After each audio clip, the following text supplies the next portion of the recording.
ॐ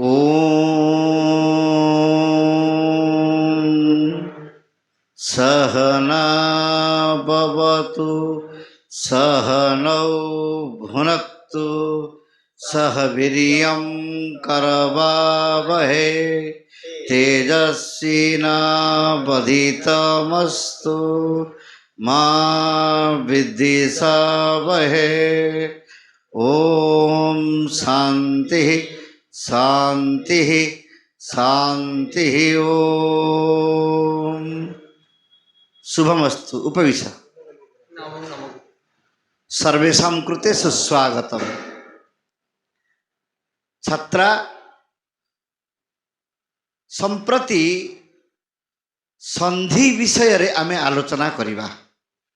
संधि प्रकरण पढ़िबा पूर्वरु आमे संज्ञा प्रकरण रे लघु सिद्धांत कौमुदी रे परह सन्निकर्ष संहिता संज्ञा को आलोचना करिचे। एही नियम अनुसार पूर्व एवं पर वर्णर अतिशय सन्निधि को आमे संहिता बोली कहू।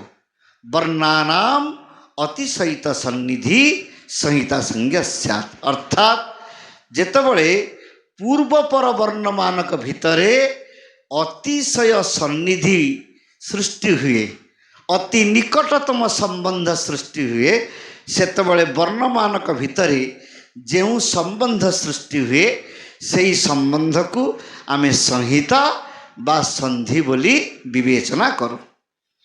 जेतबळे वर्ण मानक भितरे अर्धमात्रारु न्यूनतम व्यवधान सृष्टि हेब, अर्धमात्रारु कम व्यवधान सृष्टि हेब, सेतबळे वर्ण दुईटी भितरे परस्पर भितरे गोटे संहितार योग्यता बा सामर्थ्य सृष्टि हुए। सेही सामर्थ्य को आमे संधि भाव रे विवेचना करूँ। जदि आमे प्राकरणिक दृष्टि देखिबा ताहले संधि को आमे पांच प्रकार बोली साधारणतः विवेचना करिछे। जेतबळे स्वरवर्ण मानकर संहिता संबंध रे आमे आलोचना करिबा सेतबळे ताना दबा अत्संधि। जेतबळे व्यंजन वर्ण मानक संबंध रे बा व्यंजन वर्ण मानकर संहिता संबंध रे आमे आलोचना करिबा सेतबळे ताना दबा व्यंजन संधि बा हल संधि।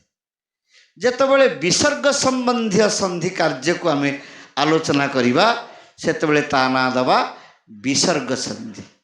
जेतबळे संधि पूर्वरु जेउ रूप थाए संधि प्राप्त होई गला परे भी ठीक सही रूप रुहे, अर्थात संधि कार्यर पूर्व रूप संधि प्रवृत्तिर परवर्ती रूप उभय यदि समान होइकि रुहंती ताहाकु कहंती प्रकृति भाव। प्रकृति शब्दर अर्थ है मूल स्वरूप, भाव माने है संबंध, अर्थात मूल स्वरूप रे से ही संधि गुड़िक विवेचित हुअन्ति, ताहाकु आमे कहिबा प्रकृति भाव। पंचम रे आमे बुझिबा स्वादि संधि।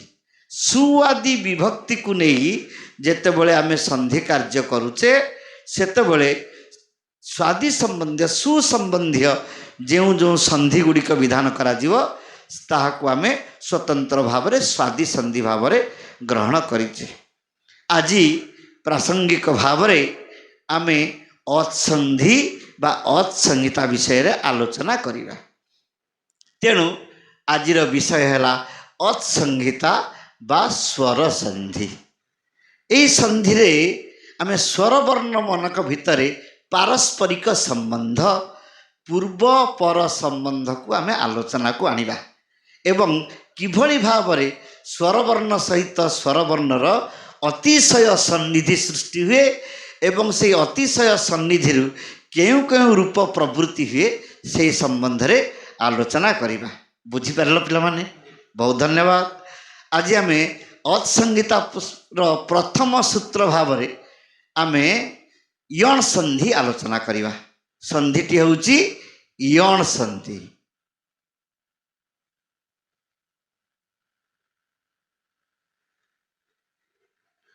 अर्थात यण संधि विधान पाई आमे प्रथमे गोटे विधि सूत्र पढ़िबा।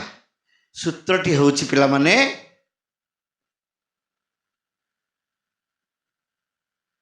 इको यणचि।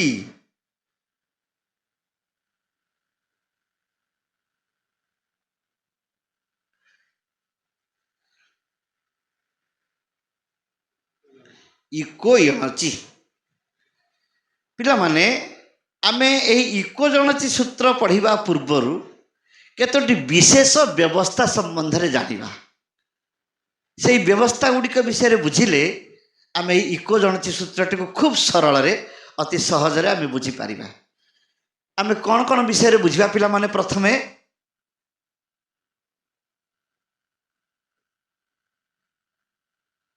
स्थानी,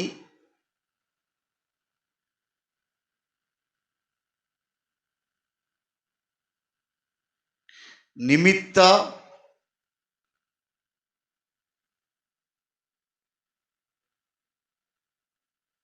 आदेश,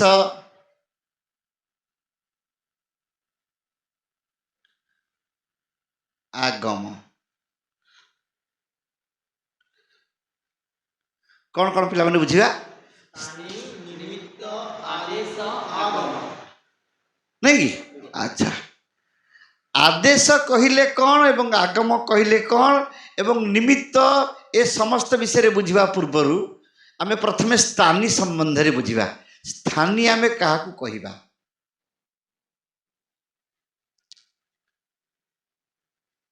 जस्मिन् स्थाने कार्यं विधीयते सस्थानी, अर्थात जो विषय रे कार्य गुड़िक विहित हुअन्ति ताहाकू आमे स्थानी बोली कहू। जहाँ स्थान रे कार्य विधान हुए सी हुए स्थानी। अर्थात विधि सूत्र गुड़िक प्रवृत्ति हेबा पई स्थानर प्रयोजन अछि। कौन सी गोटे स्थान को लक्ष्य करी विधि सूत्र गुड़िक प्रवृत्ति हुअन्ति। तेणु से स्थान गुड़िकु आमे सूत्रर सामर्थ्य दृष्टि स्थानी भाव रे बोध करिबा। अर्थात जहाँ स्थान रे कौन सी कार्यर प्रवृत्ति हुए ताहाकू आमे कहिबा स्थानी। द्वितीय रे कहूची आमे निमित्त कथा बुझिबा। निमित्त कौन? निमित्त शब्दर अर्थ होची विधि सूत्र गुड़िक स्थान रे प्रवृत्ति हेबा पाई जहाकू अपेक्षा करती। बुझीपार पिला माने? विधि सूत्रटी स्थान रे प्रवृत्ति हब, विधान हब। तेणु विधि सूत्रटी जेतेबेले स्थान रे विधान हब, काहाकू अपेक्षा करी विधान हब? कौन कौन थिले विधि सूत्र रे विधि सूत्रटी प्रवृत्ति हब, स्थान रे प्रवृत्ति हब, काहाकू अपेक्षा करिवो? यही विषय थिले विधिटी प्रवृत्ति हुए। तेणु जो जो विषय को विधि सूत्रटी अपेक्षा करे, हेतु करे, आश्रय करे जे यही सब विषय थिले विधि सूत्र प्रवृत्ति हम, से सब विषय गुड़िक आम कहिबा निमित्त बोली आम बुझी नबा। पिला माने जेतेबेले विधि सूत्रटी प्रवृत्ति हो जाए सेतेबेले से दुई प्रकार भाव रे प्रवृत्ति हुए। गोटे आदेश रे आ गोटे होचे आगम रे। आदेश रे एवं आगम रे। आदेश एवं आगम दुईटी जाक विधि, किंतु परस्पर भितर किछि पार्थक्य अछि। जी आदेश सी आगम नुहे। ताहले आदेश कहिले आमे कौन बुझिबा एवं आगम कहिले आमे कौन बुझिबा? पिला माने भल भाव रे मन रखिबो। आदेश शब्दटी एमिति गोटे विधि जे विधि सूत्र रे थिबा वर्ण गुड़िकर स्थान रे हुए। स्थानी स्थाने विधानम आदेश। स्थानी स्थाने, स्थानीन स्थाने, स्थानी गुड़ाकर स्थान रे जे विधान हब सी हब आदेश। अर्थात स्थानीटी जी अच्छी जेउठी अच्छी आदेशटी ठीक से स्थान रे विधान हब। अर्थात आदेशटी विधान हेले स्थानी निजे निजे उठी जीव रहिबो नाही। स्थानीर स्थानटाकू ଆଦେଶ ଆଶ୍ରୟ କରିଯିବ। ଯେଉଁ ସ୍ଥାନରେ ସ୍ଥାନୀଟି ରହିଛି ସେ ସ୍ଥାନରେ ସ୍ଥାନୀ ରହିବ ନାହିଁ, ଆଦେଶଟି ସେହି ସ୍ଥାନରେ ରହିବ। ଏହାକୁ କହନ୍ତି ଆଦେଶ ବିଧି। ଏହାକୁ କହନ୍ତି ଆଦେଶ ଶତ୍ରୁବତ୍। କ'ଣ କହନ୍ତି? ଆଦେଶ ଶତ୍ରୁବତ୍। ଅର୍ଥାତ୍ ଆଦେଶ ବିଧାନ ହେଲେ ଯେଇଭଳି ଭାବରେ ଶତ୍ରୁ ଆସିଲେ ବିଧିକୁ ବା ପ୍ରବୃତ୍ତିକୁ ବା ସମ୍ବନ୍ଧକୁ ଉଚ୍ଛେଦ କରିକି ତା ସ୍ଥାନରେ ବିଧାନ ହୁଏ, ଠିକ୍ ସେଇଭଳି ଭାବରେ ଆଦେଶ ହେଉଥିବା ବିଧିଠୁ ସମଗ୍ର ସ୍ଥାନୀକୁ ଉଚ୍ଛେଦ କରି ତାରି ସ୍ଥାନରେ ବିଧାନ କରାଯାଇପାରିବ। ତେଣୁ ଆମେ ତାକୁ କହିବା ଆଦେଶ ବିଧି। ଦ୍ୱିତୀୟରେ ଆମେ ବୁଝିବା ଆଗମ ବିଧି। କେଉଁ ବିଷୟରେ ବୁଝିବା? ଆଗମ ବିଧି। ଆଗମ କହିଲେ ଆମେ ବୁଝିବା ସ୍ଥାନୀର ପୂର୍ବ ଏବଂ ପର ସମ୍ବନ୍ଧରେ ଯିଏ ବିଧାନ ହେବ ତାହା ହେଲା ଆଗମ। ଅର୍ଥାତ୍ ସ୍ଥାନୀ ଥିବ, ତାର ପୂର୍ବ ସମ୍ବନ୍ଧକୁ ଆଶ୍ରୟ କରି ବିଧାନ ହେବ, ନହେଲେ ପରବର୍ତ୍ତୀ ସମ୍ବନ୍ଧକୁ ଆଶ୍ରୟ କରି ବିଧାନ ହେବ। ଅର୍ଥାତ୍ ସ୍ଥାନୀ ଯେମିତି ଥିଲା ସେମିତି ରହିବ, ସ୍ଥାନୀର କିଛି କ୍ଷତି ହେବ ନାହିଁ। କିନ୍ତୁ ସ୍ଥାନୀର ପୂର୍ବ ଭାଗରେ ହେଉ ନହେଲେ ସ୍ଥାନୀର ପର ଭାଗରେ ହେଉ ଆମେ କ'ଣ କରିପାରିବା? ଆଗମଟିକୁ ବିଧାନ କରିପାରିବା। ତେଣୁ ଆଗମକୁ କୁହାଯାଏ ମିତ୍ରବତ୍। ଆଗମ ମିତ୍ରବତ୍।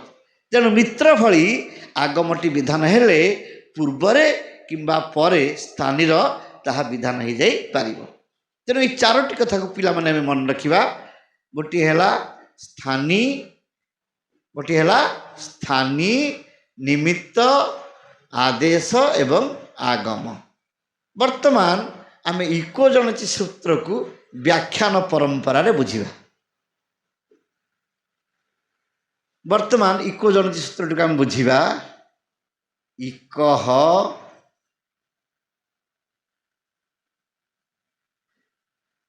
ୟଣ୍ ଅଚି। କ'ଣ ବୁଝିଲେ ପିଲେ? ଇକଃ ୟଣ୍ ଅଚି।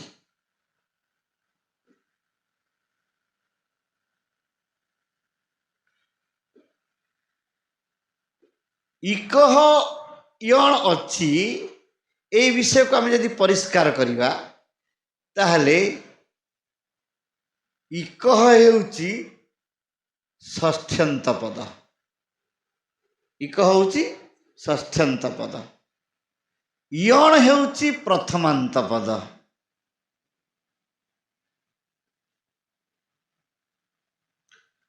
ଅଚି ହେଉଛି ସପ୍ତମ୍ୟନ୍ତ ପଦ।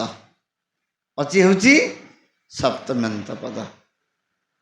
ତେଣୁ ଇକଃ ୟଣ୍ ଆଉ ଅଚି ଏଠି ଷଷ୍ଠ୍ୟନ୍ତ, ପ୍ରଥମାନ୍ତ ଏବଂ ସପ୍ତମ୍ୟନ୍ତର ଗୋଟିଏ ବାକ୍ୟ ବା ସମ୍ବନ୍ଧ ବାକ୍ୟ ବୋଲି ଆକୁ ଆମେ କହିବା। ଅର୍ଥାତ୍ ଏହି ବାକ୍ୟଟି ବା ଏହି ସୂତ୍ରଟି ତିନୋଟି ବିଭକ୍ତିକୁ ଆଶ୍ରୟ କରି ସମ୍ବନ୍ଧ ବାକ୍ୟ ଭାବରେ ବ୍ୟବହାର କରାଯିବ। ଇକଃ ୟଣ୍ ଅଚି। ଯେତେବେଳେ ଆମେ ଇକଃ ଶବ୍ଦରେ ଷଷ୍ଠୀ ବିଭକ୍ତି କଥା କହିବା ସେତେବେଳେ ଆମେ ବୁଝିବା ଇକଃ ସ୍ଥାନେ। କ'ଣ ବୁଝିବା? ଇକଃ ସ୍ଥାନେ। ଆମର ଏଠି ପ୍ରଶ୍ନ ଆସିବ ମନକୁ ଯେ ଆମେ ତ ଇକ୍ ବୋଲିକି ଷଷ୍ଠୀ ବିଭକ୍ତି କଲେ, ତାହେଲେ ଇକ୍ ପାଖରେ ସ୍ଥାନେ କଥାଟା କାହିଁକି ଆମେ ଆଣିଲେ? ସ୍ଥାନ କଥାଟା କେଉଁଠୁ ଆମକୁ ଲାଭ ହେଲା? ପିଲାମାନେ, ଆମର ଗୋଟେ ପରିଭାଷା ଅଛି ଯାହା ତୁମେ ଆଗକୁ ଆଲୋଚନା କରିବା, ଷଷ୍ଠୀ ସ୍ଥାନେ ଯୋଗା। କ'ଣ ପରିଭାଷାଟା ପିଲେ? ଅର୍ଥାତ୍ ସୂତ୍ର ଭିତରେ ଯେଉଁ ଯେଉଁ ପଦରେ ଷଷ୍ଠୀ ବିଭକ୍ତି ନିର୍ଦ୍ଦେଶ ହେଇଥିବ, ଯଦି ସେହି ଷଷ୍ଠୀ ବିଭକ୍ତି ପଦର କୌଣସି ସମ୍ବନ୍ଧ ଆମେ ନିର୍ଣ୍ଣୟ କରି ପାରିଲେ ନାହିଁ ତାହେଲେ ତାହାକୁ ସ୍ଥାନ ସମ୍ବନ୍ଧ ଦ୍ୱାରା ନିର୍ଣ୍ଣୟ କରିବା। ଅନିର୍ଦ୍ଧାରିତ ସମ୍ବନ୍ଧ ବିଶିଷ୍ଟା ଷଷ୍ଠୀ ସ୍ଥାନେ ଯୋଗା ସ୍ୟାତ୍। ଅର୍ଥାତ୍ ଯେଉଁ ପଦ ଗୁଡ଼ିକରେ ଷଷ୍ଠୀ ବିଭକ୍ତି ଥିବ କିନ୍ତୁ ସେ ଷଷ୍ଠୀ ବିଭକ୍ତିଟା କେଉଁ ଅର୍ଥରେ ଅଛି ଜଣାପଡ଼ିବ ନାହିଁ, ସେତେବେଳେ ସେହି ଷଷ୍ଠୀ ବିଭକ୍ତିକୁ ଆମେ ଷଷ୍ଠୀ ସ୍ଥାନେ ଯୋଗା ପରିଭାଷା ଅନୁସାରେ ସ୍ଥାନ ସମ୍ବନ୍ଧକୁ ଆଶ୍ରୟ କରିବା। ତାହେଲେ ଏଠି ଆମେ କ'ଣ ବୁଝିବା ପିଲାମାନେ? ଇକ୍ ହେଉଛି ସ୍ଥାନ, ଇ କ'ଣ ହେଲା ପିଲାମାନେ? ସ୍ଥାନ। ଇଅଣ ହେଉଥିଲା ପ୍ରଥମା ବିଭକ୍ତି, ହେଲାନି? ଇଅଣ ହେଉଛି ପ୍ରଥମା ବିଭକ୍ତିକୁ ଆମେ ବିଧେୟ ବୋଲି କହୁ। କ'ଣ ବୋଲି କହୁ? ବିଧେୟ ବୋଲି କହୁ। ନିୟମ କହୁଛନ୍ତି ଅସତି ବାଧକେ ପ୍ରଥମା ବିଧେୟ ରୂପେଣ ବ୍ୟବହୃତ। ଯଦି କିଛି ବାଧକ ନାହିଁ, ଯଦି କିଛି ବାଧକ ନାହିଁ, ତାହେଲେ ପ୍ରଥମା ବିଭକ୍ତିରେ ଯେଉଁ ପଦ ଗୁଡ଼ିକ ଥିବ ସେହି ପଦ ଗୁଡ଼ାକ ବିଧାନ ହୁଏ ବୋଲି ଆମକୁ ବୁଝି ନେବାକୁ ହେବ। ତେଣୁ ଏ ସୂତ୍ରରେ ଇଅଣ ପାଖରେ ପ୍ରଥମା ବିଭକ୍ତି ହୋଇଛି। ତେଣୁ ପ୍ରଥମା ବିଭକ୍ତି ହେଇଥିବାରୁ ଆମେ ଇଅଣ ପଦଟିକୁ ବିଧେୟ ପଦ ଭାବରେ ଗ୍ରହଣ କରିବା। କେଉଁ ପଦ ଭାବରେ ଗ୍ରହଣ କରିବା? ବିଧେୟ ପଦ ଭାବରେ ଗ୍ରହଣ କରିବା। ତେଣୁ ଇକ ହେଲା ସ୍ଥାନୀ, ଇଅଣ ହେଲା ବିଧି ବା ବିଧେୟ।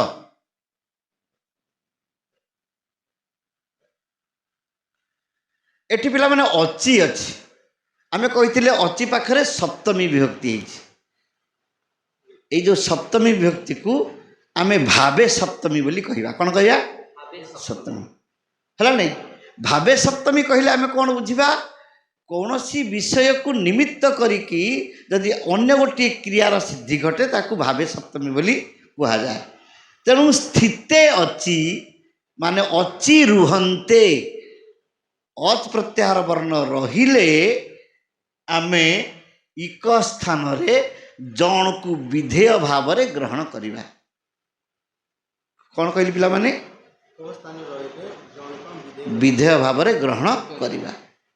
ବୁଝି ହେଉଛି କଥା? ତେଣୁ ଆମେ ବର୍ତ୍ତମାନ ସୂତ୍ରଟିକୁ ଏଇଭଳି ଭାବରେ ଆଲୋଚନାକୁ ଆଣିପାରିବା।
ଇକ ହେଉଛି ସ୍ଥାନୀ, ଅଚ ହେଉଛି ନିମିତ୍ତ ଏବଂ ଇକ୍ ସ୍ଥାନରେ ବିଧାନ ହେଉଥିବା ଇଅଣ ହେଉଛି ଆଦେଶ ବିଧି। ଆମେ ଆଗରୁ ପଢ଼ିଛେ ଯେତେବେଳେ ଆଦେଶ ବିଧି ହୁଏ ସେତେବେଳେ ସ୍ଥାନୀର ସ୍ଥାନରେ ହୁଏ। ତେଣୁ ଆମେ କ'ଣ ବୁଝିବା? ଇକ୍ ସ୍ଥାନରେ ଅଚ୍ ବର୍ଣ୍ଣ ଯଦି କ'ଣ ହେଇଥିବ ନିମିତ୍ତ ହେଇକି ରହିବ, ତାହେଲେ ଇକ୍ ସ୍ଥାନରେ କ'ଣ ଆଦେଶ ହେବ? ଇଅଣ ଆଦେଶ ବିଧି ହେବ। ତେଣୁ ଇଅଣ ଆଦେଶ ବିଧି ପାଇଁ ଆମକୁ କ'ଣ କ'ଣ ଅପେକ୍ଷା କରିବା ପାଇଁ ପଡ଼ିବ? ଅଚ୍କୁ ନିମିତ୍ତକୁ ଆଶ୍ରୟ କରିବାକୁ ପଡ଼ିବ। ତେଣୁ ସାଧାରଣ ଭାବରେ ଆମେ ବୁଝିବା ଇକ୍ ବର୍ଣ୍ଣ ପରେ ଯଦି ଅଚ୍ ବର୍ଣ୍ଣ ମାନେ ଅଛନ୍ତି ତାହେଲେ ଇଅଣ ବର୍ଣ୍ଣର ଆଦେଶ ହେବ। ଅର୍ଥାତ୍ ଇକ୍ ବର୍ଣ୍ଣ ପରେ ଅଚ୍ ବର୍ଣ୍ଣ ମାନେ ଥିଲେ ଇକ୍ ବର୍ଣ୍ଣ ସ୍ଥାନରେ ଇଅଣ ବର୍ଣ୍ଣର ଆଦେଶ ହେବ। ଆକୁ ଆଉ ଟିକେ ପରିଷ୍କାର କରିଦେବା ପିଲାମାନେ।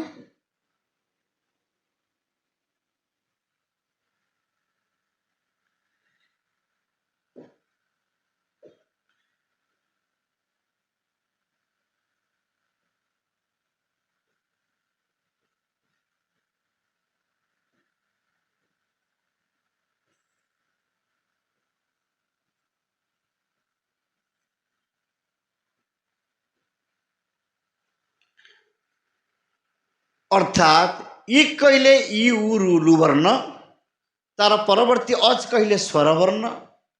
ଇ ଉ ରୁ ଲୁ ବର୍ଣ୍ଣ ପରେ ସ୍ୱରବର୍ଣ୍ଣ ଥିଲେ ଇ ଉ ରୁ ଲୁ ବର୍ଣ୍ଣ ସ୍ଥାନରେ ୟ ବରଲ ଆଦେଶ ହୁଏ। ଗୁରୁଜୀ କ'ଣ ସବୁ ଆଦେଶ ହୋଇଯିବ? ସବୁ ବର୍ଣ୍ଣର ଆଦେଶ ହୋଇଯିବ? ନା, ସେ ବିଷୟରେ ଆମେ ଆଲୋଚନା କରିବା। କେଉଁ ବର୍ଣ୍ଣ ରହିଲେ କେଉଁ ବର୍ଣ୍ଣର କେଉଁ ବର୍ଣ୍ଣ ସହିତ କେଉଁ ବର୍ଣ୍ଣର ସମ୍ବନ୍ଧ ଅଛି ତାହା ଆମେ ଆଲୋଚନା କରିବା। ବର୍ତ୍ତମାନ ଆମେ ଏହି ସୂତ୍ରର ସମ୍ବନ୍ଧ ଗୁଡ଼ିକୁ ଟିକେ ଆଲୋଚନା କରିବା। ଇ ଉ ରୁ ଲୁ ବର୍ଣ୍ଣ ପରେ ସ୍ୱର ବର୍ଣ୍ଣ ଥିଲେ ୟ ବ ର ଲ ବର୍ଣ୍ଣ ଆଦେଶ ହେବ। ତମ ମନରେ ଆଶଙ୍କା ଆସୁଥିବ, ତାହେଲେ ଯେଉଁ ବିଧି ବା ଉଦାହରଣରେ ସମୁଦାୟ ୟୁ ରୁ ଲୁ ଥିବେ ତାପରେ ସମୁଦାୟ ସ୍ୱର ବର୍ଣ୍ଣ ଥିବ, ତାହେଲେ ସମୁଦାୟ ୟୁ ରୁ ଲୁ ସ୍ଥାନରେ ସମୁଦାୟ ୟ ବ ର ଲ ଆଦେଶ ହେବ। ଏମିତି ହେଇପାରେ, ଅଥବା ଗୋଟିଏ ଇ ବର୍ଣ୍ଣ ଥିବ ତାପରେ ସ୍ୱର ବର୍ଣ୍ଣ ଥିବ ତାପରେ ୟୁ ସ୍ଥାନରେ ୟ ବ ର ଲରୁ କୌଣସି ବର୍ଣ୍ଣ ଆଦେଶ ହେବ। ତାହେଲେ ପ୍ରକୃତରେ କ'ଣ ପିଲାମାନେ, ଯେତେବେଳେ ପ୍ରତ୍ୟାହାର ନିର୍ଦ୍ଦେଶ କରାଯାଏ ସେତେବେଳେ ଆମ ପାଣିନୀୟ ନିୟମ ଅନୁସାରେ ପ୍ରତ୍ୟାହାରେଷୁ ବିଧୀୟମାନେଷୁ ତତ୍ର ବର୍ଣ୍ଣାନାଂ ମଧ୍ୟଗେଷୁ ସ୍ଥିତେଷୁ ଆଦିବର୍ଣ୍ଣସ୍ୟ ମଧ୍ୟମ ବର୍ଣ୍ଣସ୍ୟ ଚ ମଧ୍ୟେ ମଧ୍ୟେ ବିଶ୍ରାମତି ବର୍ଣ୍ଣଃ। ଅର୍ଥାତ୍ ଗୋଟେ ପ୍ରତ୍ୟାହାର କହିଲେ ସବୁଯାକ ବର୍ଣ୍ଣକୁ ଆମେ ଏକା ସମୟରେ ଗ୍ରହଣ କରିବା ନାହିଁ, ଗୋଟିଏ ଗୋଟିଏ ବର୍ଣ୍ଣକୁ ସେ ଆଶ୍ରୟ କରିକି ପ୍ରତ୍ୟାହାର ହେବ। ଅର୍ଥାତ୍ ୟୁ ରୁ ଲୁ ବର୍ଣ୍ଣ ଭିତରୁ ଯେକୌଣସି ଗୋଟିଏ ବର୍ଣ୍ଣ ଥିଲେ ତାପରେ ସ୍ୱର ବର୍ଣ୍ଣରୁ ଯେକୌଣସି ଗୋଟିଏ ସ୍ୱର ବର୍ଣ୍ଣ ଥିଲେ ସେଇ ୟୁ ରୁ ଲୁ ସ୍ଥାନରୁ ଯେକୌଣସି ୟ ବ ର ଲ ଗୋଟିଏ ଆଦେଶ ହୋଇଯାଇପାରିବ। ଏଠି ସମୁଦାୟ ବର୍ଣ୍ଣକୁ ଅପେକ୍ଷା କରିବ ନାହିଁ। ପ୍ରତ୍ୟାହାର ଗୁଡ଼ିକ ପ୍ରତିବର୍ଣ୍ଣ ପାଖରେ ବିଶ୍ରାମ ନିଅନ୍ତି। ପ୍ରତ୍ୟାହାର କହିଲେ ସେଠି ପ୍ରତ୍ୟେକ ବର୍ଣ୍ଣ ପାଖରେ ଆମେ ବିଶ୍ରାମ ନେଇପାରିବା।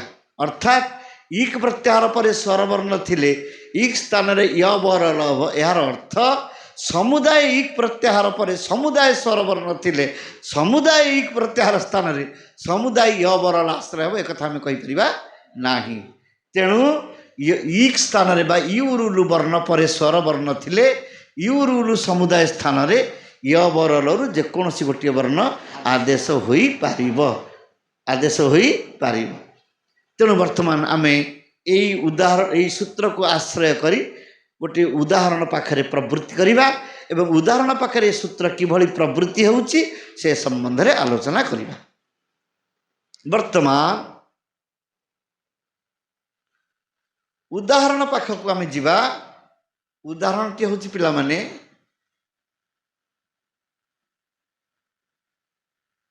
ସୁଧୀ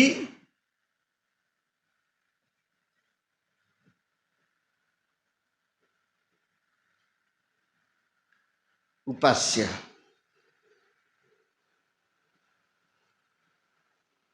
ସୁଧୀ ଉପାସ୍ୟ। ଏହି ଉଦାହରଣରେ ଆମେ ବିଚାର କରିବା ଯେ ଇକୋଜଣଚି ସୂତ୍ରର ପ୍ରବୃତ୍ତି ସ୍ଥଳ କିଏ ଏବଂ ଇକୋଜଣଚି ସୂତ୍ରଟି କେଉଁଠି ପ୍ରବୃତ୍ତି ହୋଇପାରିବ। ଇକୋଜଣଚି ସୂତ୍ର ପ୍ରବୃତ୍ତି ପାଇଁ ଆମେ ଆଲୋଚନା କଲେ ଇକ୍ ପ୍ରତ୍ୟାହାର ବର୍ଣ୍ଣ ପରେ ଅଚ୍ ପ୍ରତ୍ୟାହାର ବର୍ଣ୍ଣ ଥିଲେ ଇକ୍ ପ୍ରତ୍ୟାହାର ବର୍ଣ୍ଣ ସ୍ଥାନରେ ୟ ବ ର ଲ ଆଦେଶ ହୁଏ। ଅର୍ଥାତ୍ ୟୁ ରୁ ଲୁ ବର୍ଣ୍ଣ ପରେ ଯଦି ସ୍ୱର ବର୍ଣ୍ଣ ଥିବ ତାହେଲେ ୟୁ ରୁ ଲୁ ବର୍ଣ୍ଣ ସ୍ଥାନରେ ୟ ବ ର ଲ ବର୍ଣ୍ଣ ଆଦେଶ ହେବ। ତେଣୁ ଆମେ ଏହି ସୁଧୀପାସ୍ୟ ଉଦାହରଣରେ ଖୋଜିବା କେଉଁଠି ୟୁ ରୁ ଲୁ ବର୍ଣ୍ଣ ପରେ ସ୍ୱର ବର୍ଣ୍ଣ ଅଛି। ପ୍ରଥମେ ସୁଧୀପାସ୍ୟ ସୂତ୍ରଟିକୁ ଆମେ ପ୍ରସକ୍ତ ବର୍ଣ୍ଣ ଦୃଷ୍ଟିରେ ଦେଖିବା। ତାହେଲେ କ'ଣ ଦେଖିବା? ଦନ୍ତେଶ ପରେ ଅଛନ୍ତି ଉକାର, ଦନ୍ତେଶ ପରେ ଉକାର ପରେ ଧକାର, ଧକାର ପରେ ଇକାର। ତେଣୁ ଉକାରର ପରବର୍ତ୍ତୀ ଦୀର୍ଘଇ ବର୍ଣ୍ଣ ଅଛନ୍ତି। ତେଣୁ ଉକାର ପରେ ସ୍ୱର ବର୍ଣ୍ଣ ଅଛନ୍ତି। ତେଣୁ ଏଠି ମଧ୍ୟ ଇୟଣ ପ୍ରାପ୍ତିର ଯୋଗ୍ୟତା ଅଛି। କାରଣ ଆମେ କହିଲେ ଇକ୍ ପ୍ରତ୍ୟାହାର ବର୍ଣ୍ଣ ପରେ ସ୍ୱର ବର୍ଣ୍ଣ ଥିଲେ ଜଣ କାର୍ଯ୍ୟ ହେବ। ତେଣୁ ସ୍ୱର ଉକାର ଗୋଟେ ଇକ୍ ପ୍ରତ୍ୟାହାର ବର୍ଣ୍ଣ, ତାପରେ ଅଚ୍ ପ୍ରତ୍ୟାହାର ବର୍ଣ୍ଣ ଦୀର୍ଘଇ ଅଛି। ତେଣୁ ଏଠି ମଧ୍ୟ ଇୟଣ କାର୍ଯ୍ୟ ପାଇପାରିବ। ପ୍ରଥମ କଥା। ଦ୍ୱିତୀୟ କଥା ହେଲା ସୁଧୀର ଦୀର୍ଘଇ ଅଛି।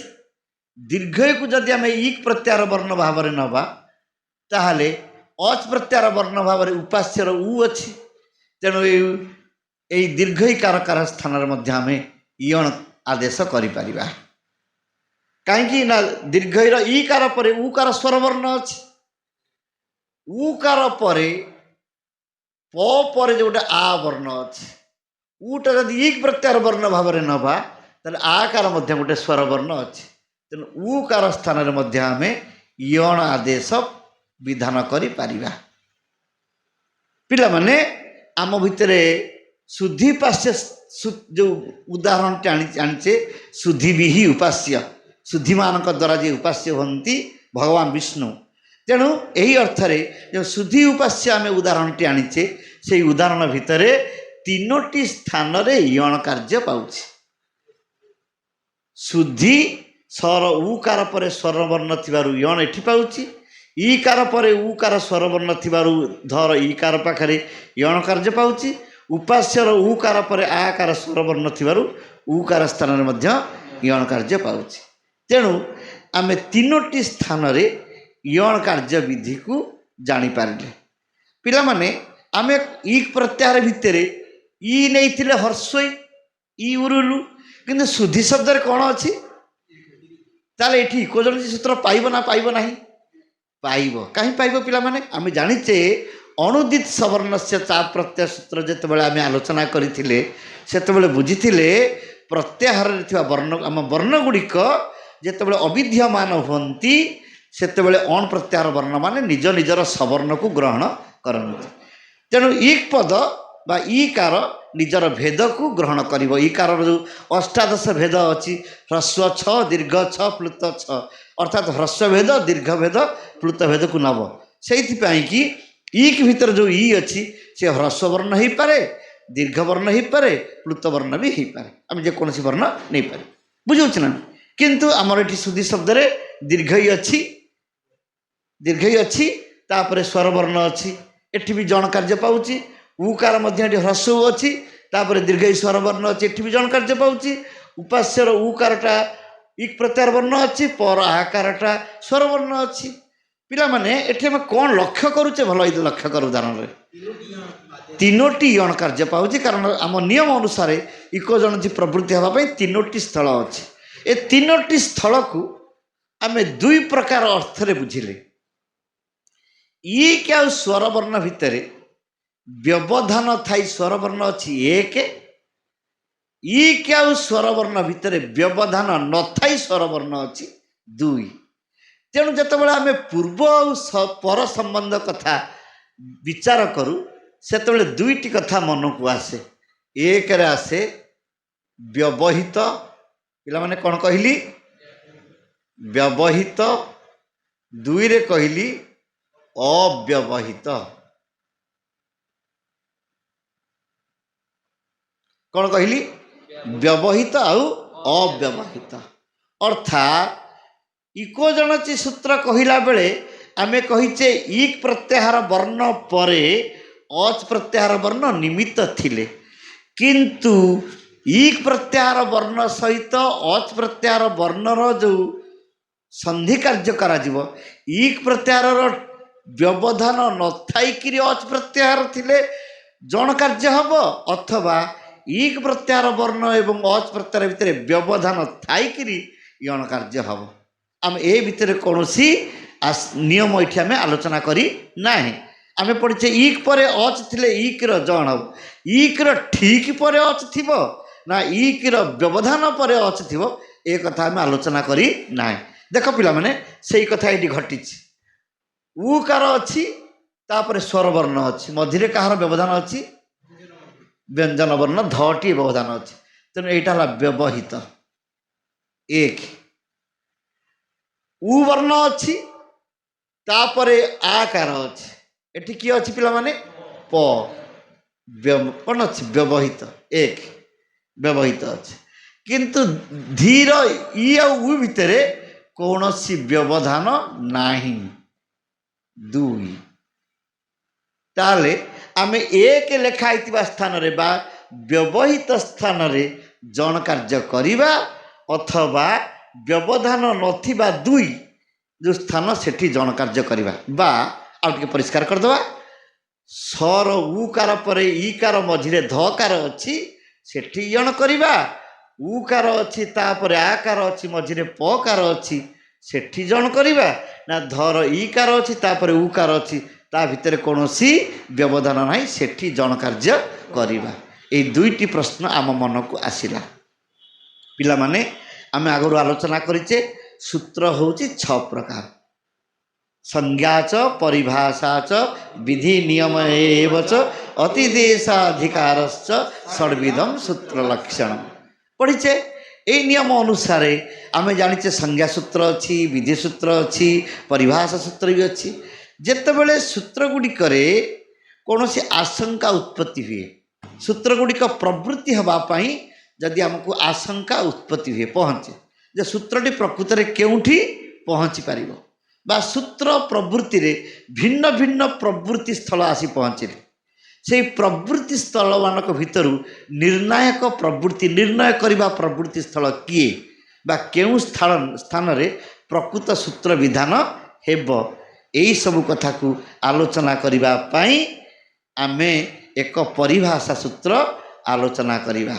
अर्थात परिभाषा क्या कहते पिला माने अनियमे नियमकारिणी परिभाषा, जोठी अनियम हो माने बहुत नियमर सृष्टि हम ता भीतर कौन सी नियम को आम निर्धारित करिपरिबा नाही, सेतेबेले नियम करने गोटे परिभाषा सूत्र आम आलोचना करवा। आम पाखे ये अनियम सृष्टि हो जाए शुद्धिपाश्य उदाहरण रे इकोजनची सूत्र प्रवृत्ति करने व्यवधान रे प्रवृत्ति करवा, अर्थात व्यवधान थाई प्रवृत्ति करवा, अव्यवहित व्यवधान न थाई प्रवृत्ति करवा। ए भितर आम पाखे अनियम आस कौन सी नियम को आम निर्दिष्ट भाव में ग्रहण करूँ ना। तेणु यही अवस्था आम परिभाषा सूत्रटी आलोचना करवा। परिभाषा सूत्रटी हूँ तस्मिन्निति निर्दिष्टे पूर्वस्य।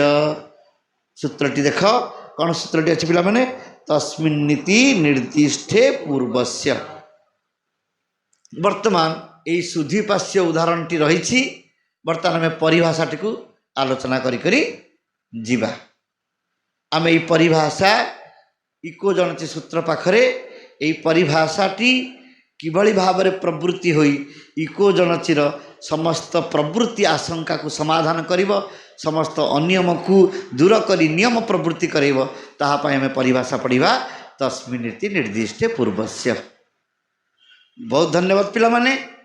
आज आम इकोजनची यही सूत्रटी को आलोचना कले एवं ताहार प्रवृत्ति स्थल शुद्धि उपास्य पाखरे इकोजनची सूत्रर प्रवृत्ति को आलोचना करी आम मनरे तीनोटी आशंका आसी जे सर उकार स्थान रे यण हब अथवा धर ईकार स्थान रे यण हब अथवा उकार स्थान रे जण हब। यही आशंका को दूर करने आम परवर्ती श्रेणी रे तस्मिन्निति निर्दिष्ट पूर्वस्य नाम एक परिभाषा आलोचना करवा एवं ए समस्त अनियम को नियम रे परिवर्तन कर नियम रे बुझिबा एवं यार प्रवृत्ति स्थल निर्णय करवा। तेणु आम आज पढ़िले इकः स्थाने यण स्यात् अचि संहितायाम विषय। वर्तमान यही सूत्र बोध समय रे जदि किसी आशंका थाए ताहले ए विषय प्रश्न करिपार। इकयणची सूत्र रे संहिता शब्दर कौन से उल्लेख नहीं गुरुजी, तो कहीं आप इको स्थाने यण स्यात् अचि संहितायां विषय कहले। बहुत धन्यवाद। इकोजनची यही सूत्रटी रे कौन सी स्थल रे संहिता शब्दर उल्लेख नहीं, ताहले इकोयणची सूत्रटी जे संहिता भितर ग्रहण करा जिबा आमे किभली भाव जानिबा। पिला माने आमे जतबेले लघु सिद्धांत कौमुदी सिद्धांत कौमुदी बा मध्य सिद्धांत कौमुदी पढ़ुचे, यह हूँ प्रक्रिया ग्रंथ। प्रक्रिया ग्रंथ रे प्रकरण अनुसार सूत्र गुड़ी को सजा जाइछि रखा जाइछि, किंतु अष्टाध्यायी क्रम रे जेतेबेले आमे सूत्र गुड़ी को आलोचना करे सेतेबेले ए इकोजनची सूत्रटी संहिता बोली एक सूत्र अच्छी जार अधिकार भितर अच्छी। आम अधिकार सूत्र विषय आलोचना करिचे, षड्विध सूत्र भितर अधिकार अच्छी। जोगे जोगे उपतिष्ठति नाम अधिकार, अर्थात संहिता अधिकार भितर जो जो सूत्र गुड़िक विधान हेबे सही सही सूत्र गुड़िक संहिता कार्य व्यवहार हेबे बोली आम बुझीपार। तेणु आम जाचे षष्ठ अध्यायर प्रथम पादर 74 सूत्र होउची इकोयणची। यार पूर्वर षष्ठ अध्यायर प्रथम पादर 72 नंबर सूत्र रे संहिता बोली गोटे अधिकार सूत्र पाणिनि आमको कहते। तेणु संहिता ଅଧିକାର ଭିତରେ ଖାଲି ଇକୋଜନଚି ସୂତ୍ର ନୁହେଁ, ଯେତେ ସନ୍ଧି ସୂତ୍ର ଯେତେ ସୂତ୍ର ଆସିବ ସମସ୍ତ ସୂତ୍ରରେ ସଂହିତା କାର୍ଯ୍ୟ ବା ସନ୍ଧି କାର୍ଯ୍ୟ ବିଧାନ ହୋଇପାରିବ। ତେଣୁ ଆମେ ଜାଣିଲେ ସୂତ୍ରରେ ସେଇଥିପାଇଁ କୌଣସି ଇକୋଜନଚି ଇତ୍ୟାଦି ସୂତ୍ରରେ ସଂହିତା ଶବ୍ଦର ଉଲ୍ଲେଖ ନାହିଁ। ସଂହିତା ଅଧିକାର ଭିତରେ ଆସୁଥିବାରୁ ଇକୋଜନଚି ଇତ୍ୟାଦି ବିଧି ସୂତ୍ର ଗୁଡ଼ିକ ସଂହିତା ପ୍ରକରଣ ଭିତରେ ବୁଝାଯିବ। ଗୁରୁଜୀ, ସଂହିତା ଓ ସନ୍ଧି ଭିତରେ କ'ଣ ଭେଦ ଅଛି କି? ସଂହିତା ଏବଂ ସନ୍ଧି ଭିତରେ ବାସ୍ତବତଃ କୌଣସି ପାର୍ଥକ୍ୟ ନାହିଁ, କିନ୍ତୁ ସଂହିତା ଏବଂ ସନ୍ଧି ଭିତରେ ଆମେ ଏତିକି ବୁଝୁ, ସଂହିତା ହେଉଛି ସାମର୍ଥ୍ୟ, ସନ୍ଧି ହେଉଛି ବିଧାନ। ଯେତେବେଳେ ସାମର୍ଥ୍ୟ ଆମେ ଖୋଜୁ ସେତେବେଳେ ସଂହିତା ଖୋଜୁ, ଯେତେବେଳେ ବିଧାନ କରିବା ପାଇଁକି ପ୍ରୟୋଗ କରୁ ସେତେବେଳେ ଆମେ ତାକୁ ସନ୍ଧି ବୋଲି କହୁ।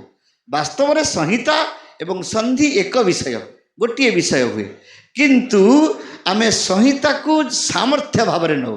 ସୂତ୍ରର ସାମର୍ଥ୍ୟକୁ ଆମେ ସଂହିତା ଭାବରେ ଗ୍ରହଣ କରୁ। ଇକୋଜନଚି ଇତ୍ୟାଦି ସୂତ୍ରର ଯେଉଁ ପ୍ରୟୋଗ ସାମର୍ଥ୍ୟ ଅଛି ତାହା ହେଲା ସଂହିତା।